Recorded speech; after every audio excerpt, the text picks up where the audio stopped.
तो आइए प्रश्न काल में चलते हैं। मौलिक ने सबसे पहले हाथ हमेशा ही खड़ा कर लेता है। मौलिक, हाँ मौलिक, आपका प्रश्न। हाँ गुरुजी, मुझे एक मतलब आज के विषय से संबंधित भी है या नहीं भी है मुझे पता नहीं।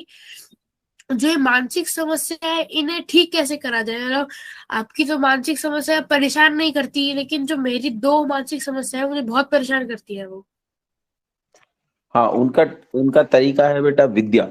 जितनी ज्यादा व्यक्ति में विद्या होती है उतना ज्यादा धैर्य होता है, और जितना ज्यादा धैर्य होता है उतना ही मानस पर नियंत्रण आ जाता है। जो व्यक्ति अपने चित्त, अपनी मानसिक चीजों पर नियंत्रण कर लेता है, वो जो अपनी इंद्रियों को जीत लेता है, मानो उसने सब जीत लिया।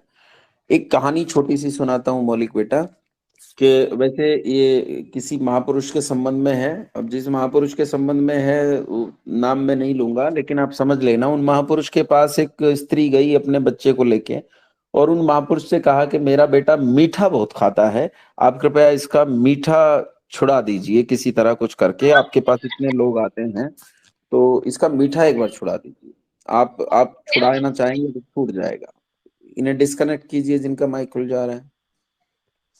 तो महापुरुष ने कहा कि माई ऐसा करना, तू अगले हफ्ते मेरे पास आना, तब मैं इस बच्चे का मीठा छुड़ा दूंगा। माई अगर अगले हफ्ते फिर गई तो उन महापुरुष ने कहा कि तो अगले हफ्ते आना, और इस तरह करके उसने 3-4 हफ्ते बिता दिए। और 3-4 हफ्ते के बाद जब वो माई फिर अपने बच्चे को लेकर आई, तो उस महापुरुष ने उस बच्चे से कहा कि बेटा, ज्यादा मीठा नहीं खाना चाहिए, ज्यादा मीठा सेहत के लिए हानिकारक होता है। बस इतनी सी बात कही। माई बोली, अरे बाबा, ये बात तो तुम पहले ही दिन कह देते, तुमने मुझे 1 महीना तक टहलाया, तुम ये बात पहले ही दिन कह देते, तुमने 1 महीना लिया इस बात को कहने में। उसने कहा, माई कैसे कह देता, पहले तो मैं ही मीठा खाता था और बहुत मीठा खाता था, जब तूने मेरे सामने ये समस्या रखी तो मुझे पता चला। तो उसने अपनी जीभ को जीत लिया, अपनी रसना को जीत लिया। इसी तरह हमारी जो 5 ज्ञानेंद्रियां हैं, जब इन्हें और मन को हम जीत लेते हैं तो नियंत्रण में आ जाता है और हम उन चीजों से ऊपर उठ जाते हैं। तो इसका तरीका है बेटा मौली, कि आप उपासना करना शुरू करो, थोड़ी देर ध्यान में बैठा करो, और ध्यान में कोशिश करो जो प्रत्याहार मैंने तुम्हें बताया था उस प्रत्याहार को करने की कोशिश करो। ठीक है? और एक काम करना, प्रत्याहार में कुछ और चीजें मैं विलक्षण तुम्हें बताऊंगा इसके अलावा, तो मुझे अलग से फोन कर लेना पापा के फोन से। ठीक है? ठीक है गुरुजी। रितेश कुमार जी। नमस्ते गुरुजी। नमस्ते। गुरुजी मेरा ये अंधविश्वास से रिलेटेड पर्सन है ये। जैसे हमें ये कहते हैं कि कहीं घी खाकर बाहर मत जाओ, और जो खाकर जाओ तो थोड़ी राख वाख चाट लो, ये क्या अंधविश्वास है? और ये भी बोलते हैं जो हमारे जो बड़े बुजुर्ग वगैरह है और भी उनको तांत्रिक विद्या है, पर देखो ऐसा तांत्रिक है, तांत्रिक विद्या को देखो आज भी खोजे तो वो मिल सकती है। देखो बड़े छोटे को तो मैं कुछ नहीं कहूंगा, अब उनकी जैसी अपनी योग्यता, विद्या, बुद्धि, शिक्षा है, वो उसके हिसाब से आपको गाइड कर रहे हैं। लेकिन बात यह है कि मीठा खाने या घी खा के बाहर जाने से कुछ नहीं होता है। मैं खूब घी खाता हूँ, खूब मीठा खाता हूँ, और रोज बाहर ही जाता हूँ, तो मुझे तो आज तक कुछ हुआ नहीं है। और कई एक लोग होते हैं जो इस तरह की बातें करते हैं। हमारे यहाँ एक मंदिर है जिसे ठाकुर द्वारा कहते हैं उसके 7 चक्कर कोई नहीं लगा सकता। तो मैंने उसके 7 नहीं 70 चक्कर लोगों को लगा कर दिखाए, मुझे कुछ नहीं हुआ। कहते हैं उससे पहले ही मर जाएगा, कुछ भी नहीं हुआ। मेरी बिटिया छोटी सी थी, उसने 7 चक्कर लगाए, लोग डर रहे थे कि ये तो बिटिया से चक्कर लगवा रहा है, न जाने बिटिया को क्या होगा। अरे मैंने कहा, लक्ष्मी बाई को कुछ नहीं होता भैया, डरपोक बिल्लियों को होता है जो होता है, अपने वाली को कुछ होने वाला नहीं है। वो जेब में पिस्टल रखती है, उसे कोई नहीं मारेगा। तो ये बातें जो हैं बस यूं ही चलती हैं परंपरा की, इनमें आप नहीं फंसे। तो ऐसा मेरा आग्रह है। बाकी मैं ऐसा आपको नहीं कह रहा हूं, अपनी विद्या बढ़ाएं, योग्यता बनाएं, अपनी योग्यता, अपने तर्क, अपने प्रमाण से चीजों को जानें। रवि कौशिक जी। जी जी, विजय बात कर रहा था जी, ये अनम्यूट नहीं हो रहा था। अच्छा जी, विजय जी बताइए, पहले विजय जी को ले लेते हैं। जी जी, आचार्य जी, जो आपने पीछे जो कक्षा ली थी उपासना के विषय में, तब वो प्रत्याहार बताया था, जो अभी ये बच्चा भी बात कर रहा था मौलिक। तो मन और चित्त में क्या अंतर होता है आचार्य जी, ये मैं थोड़ा समझना चाह रहा था। जीवात्मा, देखिए, एक तो है आत्मा, एक है जीवात्मा। शब्द आपने जी सुने होंगे आराम से। जी तो जब आत्मा के साथ 17 तत्व और जुड़ते हैं, तो 16 तत्व और जुड़ते हैं, तो ये 17 तत्व मिलके जीवात्मा कहलाता है। और ये हैं 5 प्राण, 5 सूक्ष्मभूत, 5 इंद्रियां और एक अंतःकरण चतुष्टय। तो 5 तिया 15 तो वे हो गए, एक जी अंतःकरण चतुष्टय 16 और एक स्वयं जीवात्मा, ये 17 तत्वों का सूक्ष्म शरीर होता है। इसमें जो अंतःकरण चतुष्टय है वो एक ही 4 का काम करता है, मन, बुद्धि, चित्त और अहंकार। आप यूं समझिए कमरा है जिसकी 4 खिड़कियां हैं, किधर की भी खोल लो तो अलग तरह का प्रीफेस सामने आता है, ऐसा है ये। तो इसमें मन का काम होता है संकल्प और विकल्प करने का। ये हमेशा आपके सामने 2 चीजें रखता है, एक संकल्प, एक विकल्प। जो जी सकारात्मक रहता है उसे संकल्प कहते हैं, जो नकारात्मक रहता है उसे विकल्प कहते हैं। और कई बार आपके लिए संकल्प लाभदायक होता है, कई बार विकल्प लाभदायक होता है। जैसे विकल्प में हम कह सकते हैं कि शराब मत पियो, तो ये एक विकल्प है और ये लाभदायक है। और अब इनमें से किसे चुनना है, संकल्प और विकल्प में से, ये काम बुद्धि का है। ठीक है। जी और जीवन भर जो कुछ आप इंद्रियों के द्वारा ज्ञान अर्जित करते हैं वो इकट्ठा हो जाता है आपके पास, उसे स्मृति कहते हैं। स्मृति चित्त में इकट्ठा होती है। और अहंकार जी आपके आपके होने का भाव है, जो आपके भीतर आपकी सत्ता रहती है, उस सत्तात्मकता भाव है। ये अंतःकरण चतुष्टय है जो आप पूछ रहे थे। अंतःकरण चतुष्ट बोलते हैं। हाँ अच्छा आचार्य जी, एक प्रश्न और था। जी। जो जो आपने 33 कोटि देवता बताए, 8 वसु जैसे बताया आपने, तो ये सब पे जीवन है? ये जो नहीं, मतलब एक वसु ने जो एक एक सौर मंडल पे वो डिपेंड जी करता है कि सौर मंडल कितना बड़ा है। जैसे हमारा सौर मंडल है, तो हमारे सौर मंडल में 10 पिंड हैं, एक सूर्य और 9 उसके ग्रह। और जी इसके अलावा इनके चारों ओर घूमने वाले उपग्रह हैं। जैसे अकेले बृहस्पति के 12 उपग्रह हैं, पृथ्वी का केवल एक ही उपग्रह है, चंद्रमा। तो जी ऐसे मैं ये सोचता हूं कि ऐसे और भी आकाश गंगाओं में इससे बड़े सौर मंडल हो सकते हैं। हो सकता है किसी सौर मंडल में एक ही सूर्य के चारों ओर 50 ग्रह घूमते हो। ऐसे में एक ग्रह जिसकी सूर्य से एक निश्चित दूरी हो, जहां जीवन पनप सकता है, वो पृथ्वी है हमारे सौरमंडल में। पर हो जी सकता है जिस जगह पृथ्वी घूम रही है, ऐसा एक बहुत बड़ा इलाका किसी दूसरे सौरमंडल पे ज्यादा बड़ा हो और उसमें 3-4 ग्रह घूमते हो, तो वहां 3-4 जी पृथ्वियां हो सकती हैं। तो किसी एक सौरमंडल में कितनी पृथ्वियां हो सकती हैं, ये उसके साइज पे डिपेंड करता है कि उसका साइज कितना बड़ा है उस सौरमंडल का। तो जी केवल इसी पृथ्वी पे जीवन नहीं है, हमारे ही आकाशगंगा में असंख्य असंख्य सौरमंडल हैं और उन पर असंख्य पृथ्वियां होंगी जिन पर जीवन है। ठीक है। सब ग्रहों, सब उपग्रहों और सब तारों पर जीवन नहीं हो सकता, पर जी ये सब जीवन को चलाने में सहायक है, इसलिए वसु कहलाते हैं। अच्छा, ठीक है। चलाने में सहायक है लेकिन जीवन होना जरूरी नहीं है मतलब? नहीं नहीं। ठीक है। अच्छा, दूसरा जी एक और चीज बता देता हूँ। मैं समझ रहा हूँ आपका प्रश्न कहाँ से आ रहा है। आपका प्रश्न 7वें 8वें समुल्लास से आ रहा है, लेकिन आप जी समझिए, मैं बता रहा हूँ उसका।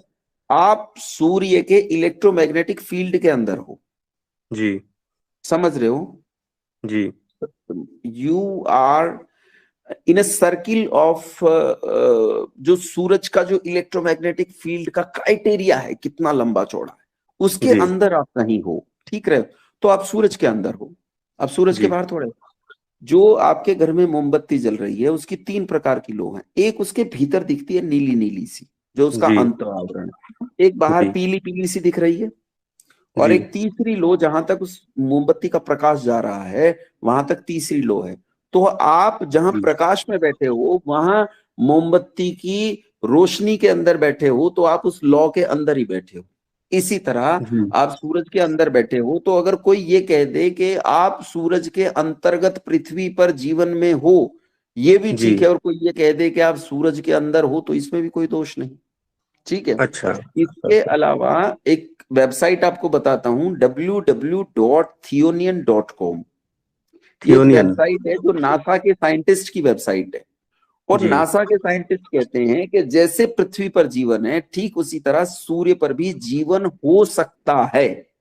कंफर्म जी नहीं कह रहे हैं, कहता हो जी सकता है। और वहां जो वाक्य है अंग्रेजी का, वो लिखा हुआ है, there may be life, may be जी fire insects, fire worms, maybe fire people on the outer surface of sun.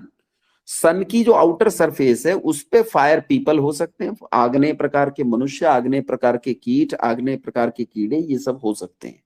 तो ये वहां www.theonian.com।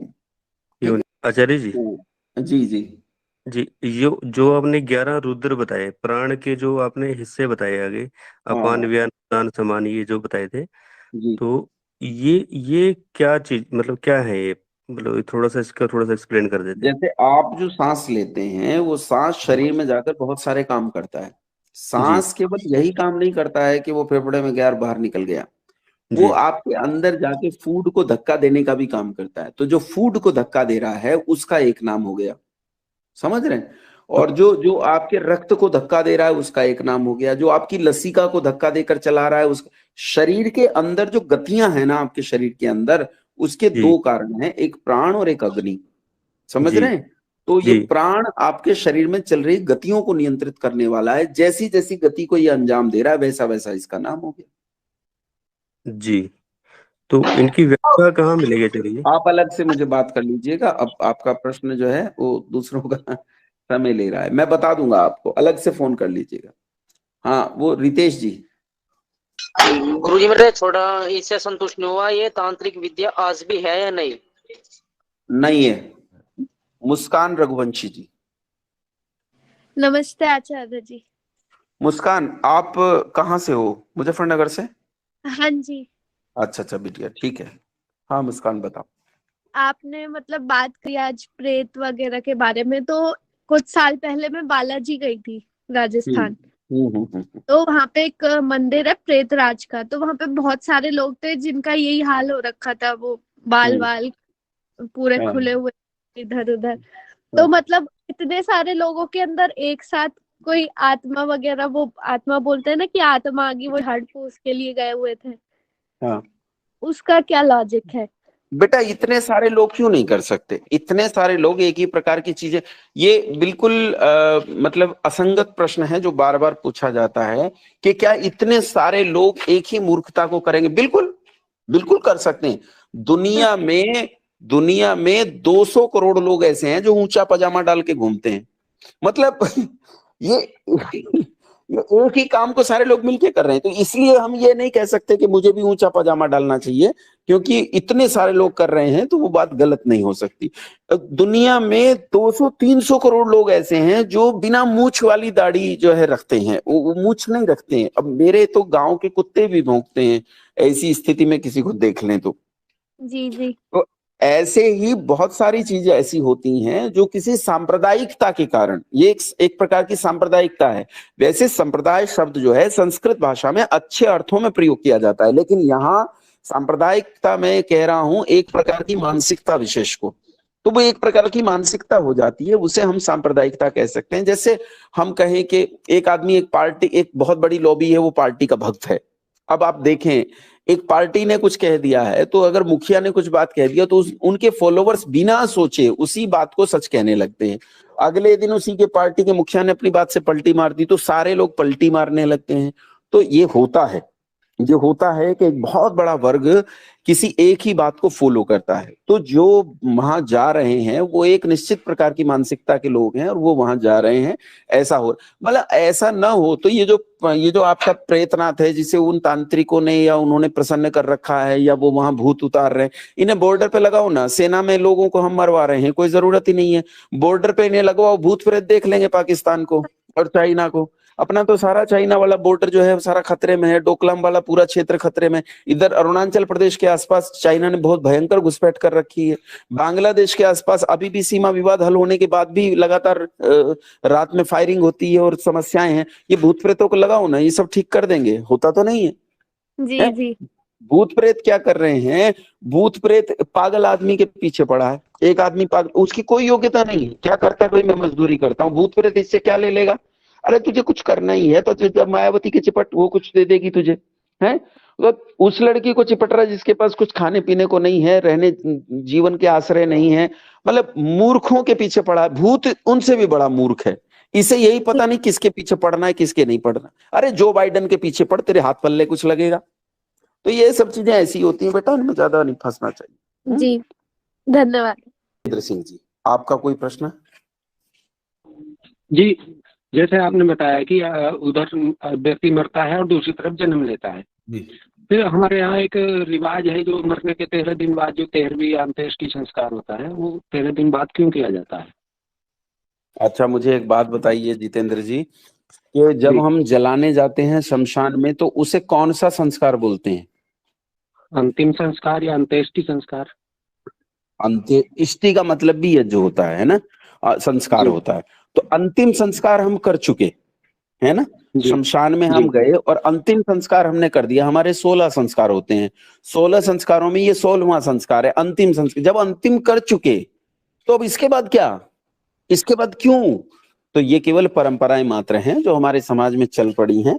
वास्तविकता यह है कि अंतिम संस्कार के बाद कुछ नहीं बचता, एक क्रिया बचती है, वो हम लौकिक जनों के लिए है। वो जो मर गया है उसके लिए कुछ नहीं बचता है। हमें तीसरे दिन जाना है और जो अस्थियां बच गई हैं, जली नहीं है, उन अस्थियों का चयन करना है।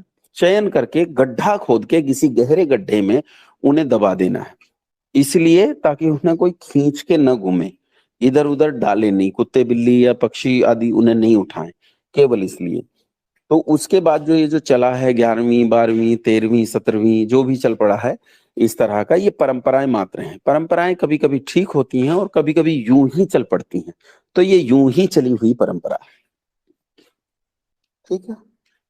और सर जैसे आपने बताया भूत पिशाच कुछ नहीं होते, तो ये जो माना जाता है तो ये सब झूठ है, ये सब।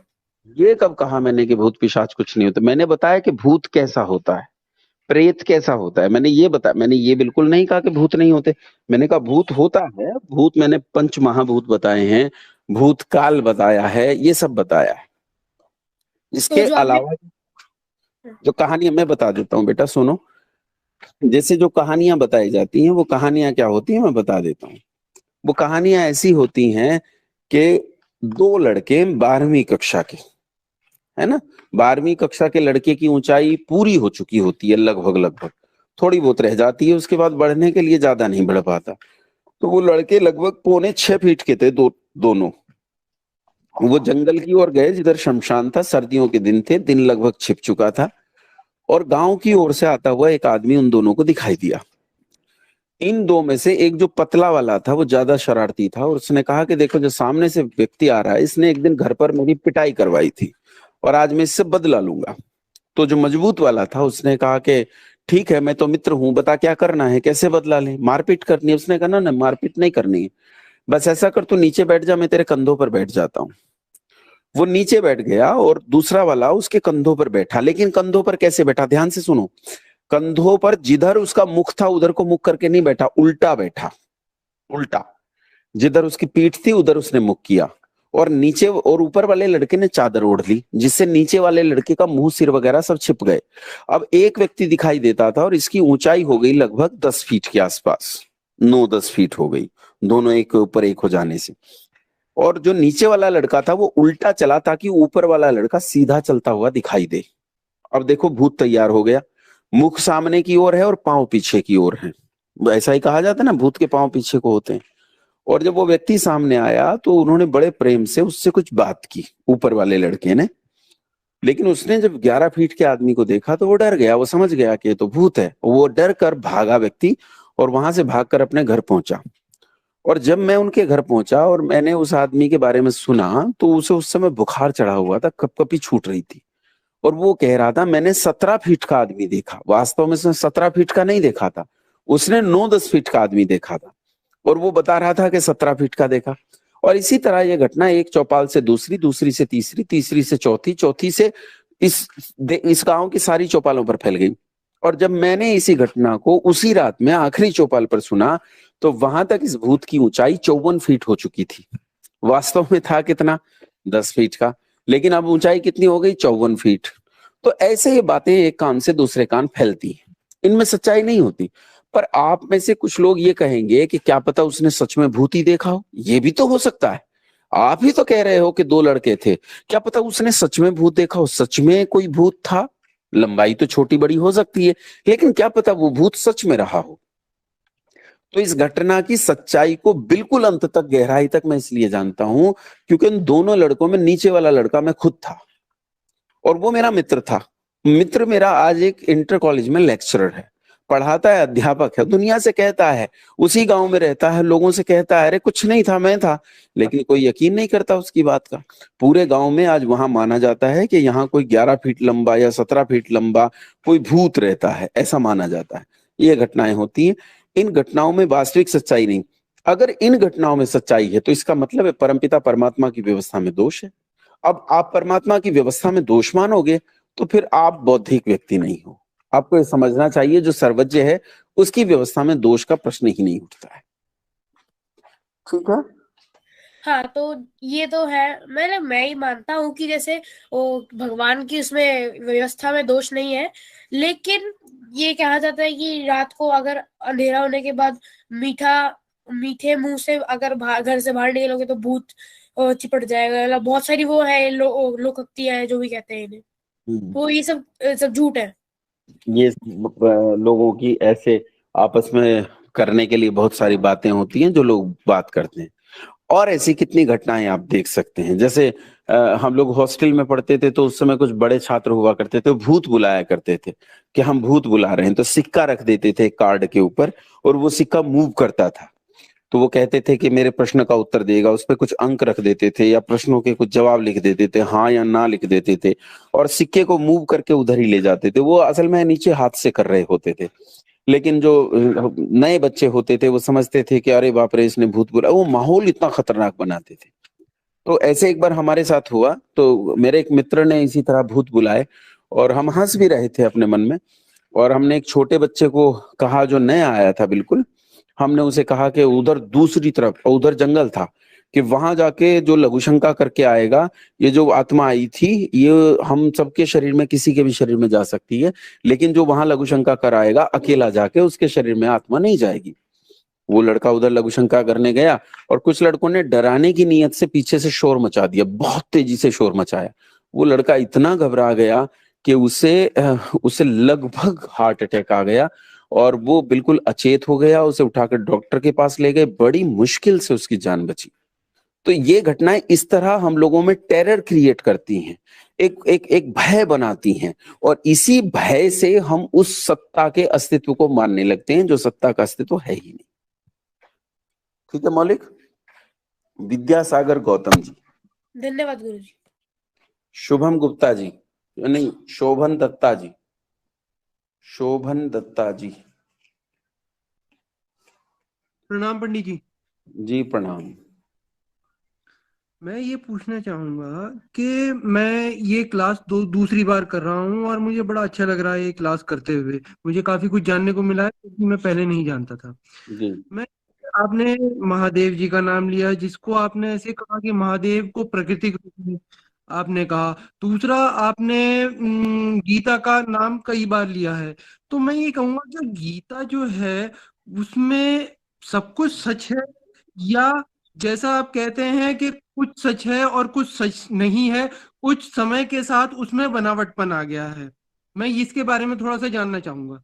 गीता में, गीता जितनी जो उपलब्ध है, गीता वास्तव में वेदानुकूल है। वो आर्ष ग्रंथ है, ऋषि का ग्रंथ है, और उसमें कुछ दोष नहीं है। वो सदोष नहीं है।